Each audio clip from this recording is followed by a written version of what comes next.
tries to cover as many as you suspect. So if your person is having some mucopurulent discharge, it might be best to give both gono, a cover for both gono as well as for the NGO for chlamydia.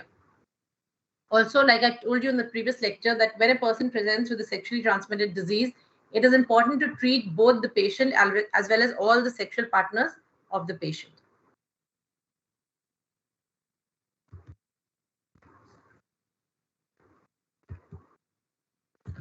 Next, we go to the urogenital mycoplasma infections. Here, the Mycoplasma hominis and genitalium and the Uroplasma ureticum and parvum are the ones associated with urogenital tract disease. And these frequently colonize the lower urogenital tract like of the female, like the vagina, the periurethral area, and the cervix. And transmission is, of course, sexual, but can also be from mother to fetus during birth.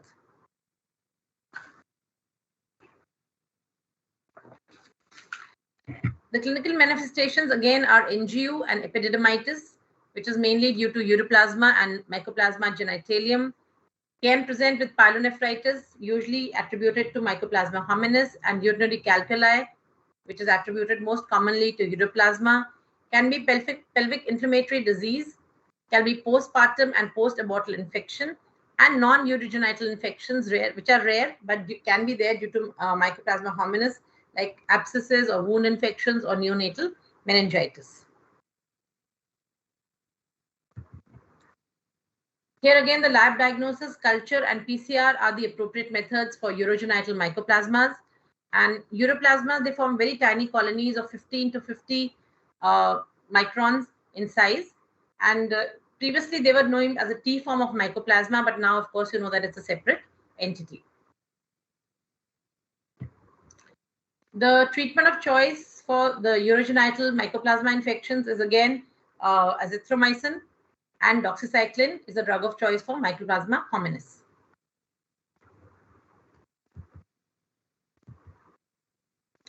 Coming on to the other genital tract infections, you can have trichomoniasis, which is the most common parasitic sexually transmitted infection caused by the flagellated parasite Trichomonas vaginalis. So there is only a trophozoite stage here. There is no cyst stage. So this is an important point to remember, that both the stage that causes disease is a trophozoite, and also the diagnostic stage is a trophozoite. So there are two forms. It has the flagellated form, which is the infective as well as the diagnostic form. And then you have the amoeboid trophozoite, which is actively replicating form and found in the tissue feeding stage of the life cycle. Asymptomatic females are the reservoirs of infection, and humans acquire it largely by the sexual route. The flagellated trophozoites, they enter into the host, convert into the amoeboid forms, multiply in the genital tract and cause infection, and then eventually transform back into the flagellated trophozoites, which are then discharged in the vaginal or the urethral secretions. In most of the cases, say 25 to 30 cases, there is totally no symptoms, so the patient doesn't know that he's suffering, he or she is suffering from the infection. And then in some cases, you can have acute infection like vulvovaginitis, where the females are commonly affected, and they present with thin, profuse, foul-smelling, purulent discharge. Now, when a lady presents to you with this kind of symptoms and you do a clinical examination, a very typical appearance that you will see is what is known as the strawberry vagina. So over here, you see that there is a strawberry appearance of the vaginal mucosa. And in 2% of this is seen in typically, of course, only in 2% of the cases. And it is characterized by small punctate hemorrhagic spots on the vagina and the cervical mucosa. The other features with which she will present are lower abdominal pain and dysuria. In males, the most common features are non-gonococcal urethritis, and rarely may present with epididymitis, prostatitis, and penile ulcerations. Now, it can lead to a acute presentation or a chronic disease. So if it leads on to a chronic disease, there is very mild, the disease in the case of chronic disease, the disease is very mild, and there can be only pruritus and pain during coitus, and these are the only presenting symptoms. And the vaginal discharge is very, very scanty and usually mucoid. Now, eventually, if it's not treated, it can lead to certain complications, and often it may go untreated because the patient does not find that the symptoms are enough. It may be mildly symptomatic or asymptomatic, but eventually the patient will present with some complications, which can be pyosalpinx, endometritis, infertility, low birth weight babies, cervical erosions. And as in the case of most other sexually transmitted infections, there is an increased risk of transmission of HIV and HSV too, because of the genital ulcerations which may be present thanks to this pathogen. So coming on to the lab diagnosis, the samples you have are vaginal or urethral discharge. You can have a urine sediment, or you can have prostratic secretions.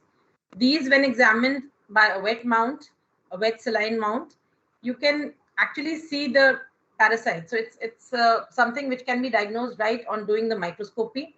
So there is a jerky, motile trophozoites and pus cells will be seen, and it has to be a fresh specimen has to be examined, because if the trophozoites die, they sometimes you cannot discern them from the pus cells. So it is the motility which tells you that, okay, this is a trophozoite and not a pus cell. So this is, well, I'm sorry, the slides doesn't seem to be very clear, but this is just telling, just explaining to you the morphology of Trichomonas vaginalis, that it's basically pear-shaped, has 5 flagella, 4 anterior, 1 marginal, and an undulating membrane, and a very small anterolateral cytosome and nucleus, and an axostyle extending from the anterior to the posterior and then protruding outside. And like I said, that this parasite does not have a cyst stage. It exists only in a trophozoite stage. Then, of course, you can also have other staining methods like permanent stains like Giemsa, the Papanicolaou stain, acridine orange, fluorescent stain, and a DFA. You can do a DFA also for this. But most of the times, it is easy to diagnose by doing a wet mount. Culture is the gold standard method for the diagnosis, but again, not done very commonly. The specimen should be processed immediately into media, which is a laches cystine hydrolysate serum media, and sometimes special containers which are known as the in-pouch TV, they can be used for sample collection and culture. Antigen detection can be done in vaginal secretions, and it's more sensitive than microscopy, especially if a person who's performing the microscopy is not very experienced, or for that matter, if the sample is not freshly taken. It indicates recent infection, and both you have a rapid ICT as well as ELISA are available, and they both use monoclonal antibodies for detection of the antigen. Then antibody detection can be done where the whole cell antigen preparation and the antigenic extract is used to detect the anti-trichomonal antibodies in serum and vaginal secretions of the patient. But again, this is not a very commonly employed method. And then, of course, you can have the molecular method. So for trichomonas, microscopy is usually enough, or alternately, you can go in for antigen detection. Other supportive evidences of a patient having a trichomonas infection are a raised vaginal pH. So you can do that on the patient, right? When you're examining the patient, you can use a pH paper. If the vaginal pH is raised more than 4.5, then that is something which corroborates with your diagnosis. But it is again not very specific because it can be raised in other conditions also, right? So it can be raised in bacterial vaginosis as well, but not in vaginal candidiasis. Then you can do a whiff test, which is basically a fishy odor is accentuated by adding a few drops of 10% KOH to the vaginal discharge. So this is again something which can be done by the patient's bedside when you're examining the patient, and you see the discharge, you take a drop of that on a slide, put 10% KOH, and then you have this funny fishy odor, which also this is also supplemental evidence. And then, of course, the increased number of pus cells, which you will see on a smear. The treatment of choice is metronidazole or tenodazole. And here again, it's very, very important to treat both the patients, especially even if the other patient is asymptomatic. Coming on to the last, that is bacterial vaginosis. Now, bacterial vaginosis, it affects women of reproductive age, and it is associated with the alteration of the normal vaginal flora. There is an increase in the concentration of Gardnerella vaginalis, Mobiluncus, and several of the other anaerobic bacteria like Prevotella and Peptostreptococcus, Mycoplasma hominis. So this is actually multi-organism associated. There is not just one organism, but multiple organisms which play a role in bacterial vaginosis. And along with the increase in concentration of these, there is a decrease in the concentration of lactobacilli, which are very, very important for maintaining a normal vaginal pH, and they inhibit the growth of pathogenic organisms. So basically, this is again diagnosing by seeing a smear and then seeing how less in number, and seeing the relative numbers of lactobacilli versus the increase in concentrations of the other organisms like Gardnerella and Mobiluncus and the anaerobes.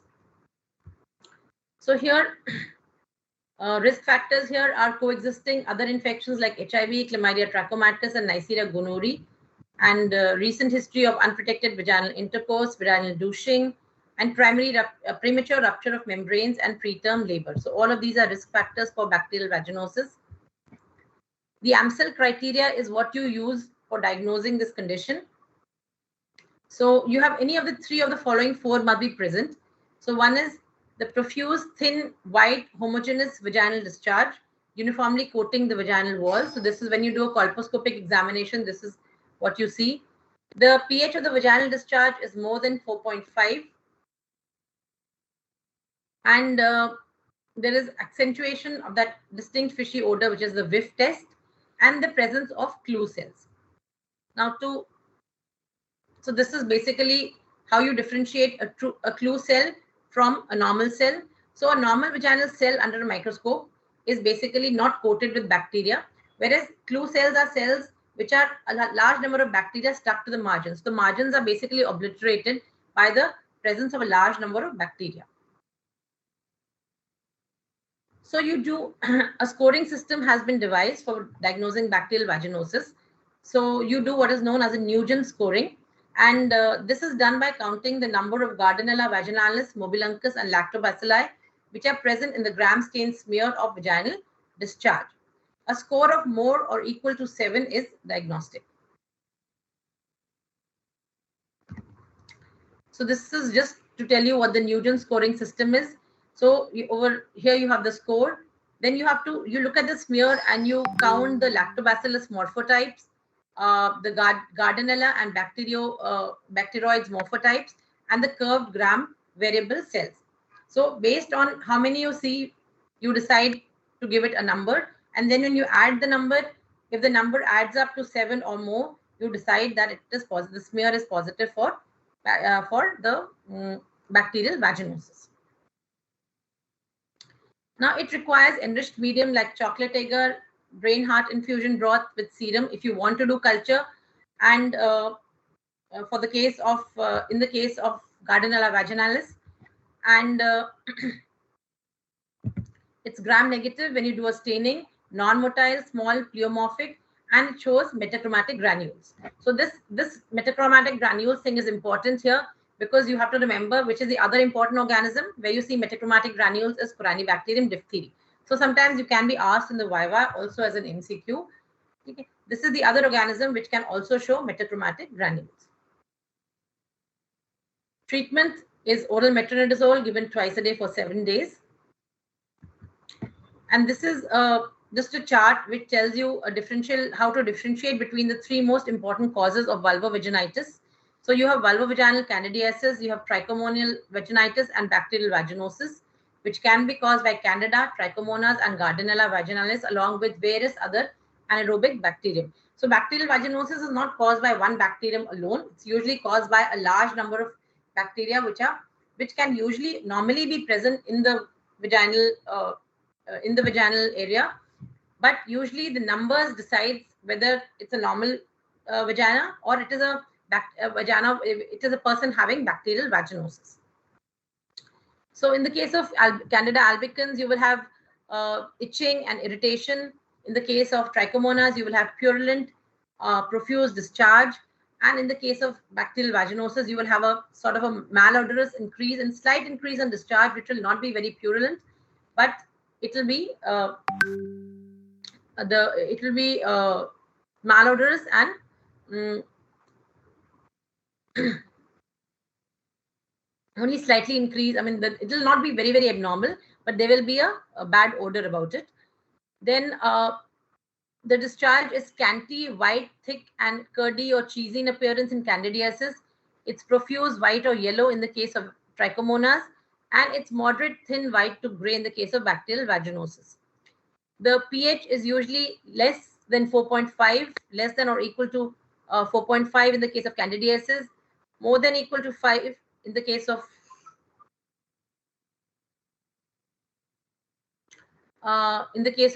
trichomonas, and in the case of BV, it is again usually more than 4.5. Then the fishy odor is not present in vulvovaginal candidiasis. It may be present in trichomonas, and it's definitely present in bacterial vaginosis. Then in the case of vaginal inflammation is seen when you do a colposcopic examination. Typical strawberry appearance of the vagina may be seen in some cases in the case of trichomonas, and it's not seen in the case of bacterial vaginosis. Now, on microscopy, you will find an increased number of leukocytes. You will find budding epithelial cells and pseudohyphae.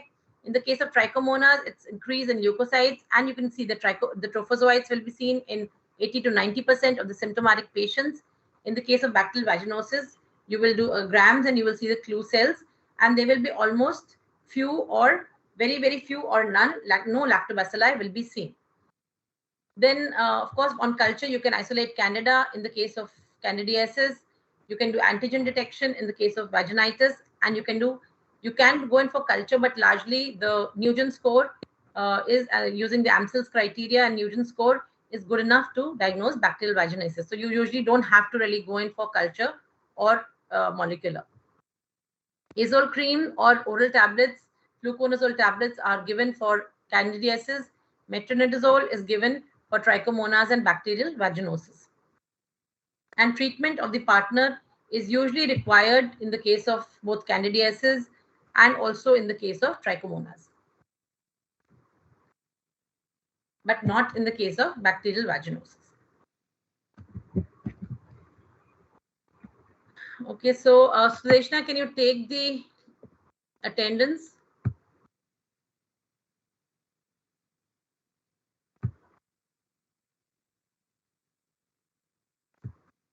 Hello.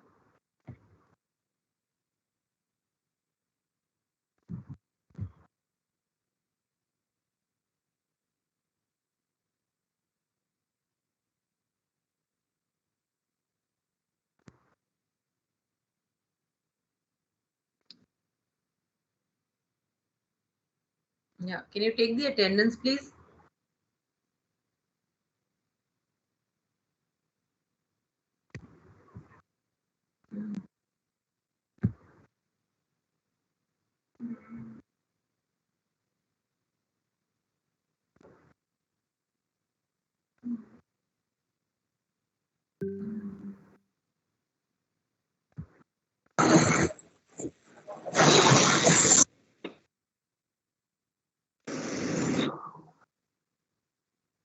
Somebody is raising a hand, Anjali.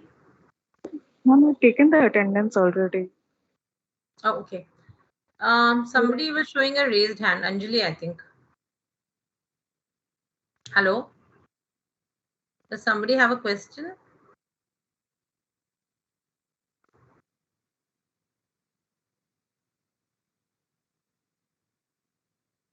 Okay, I think not. So, okay, thank you.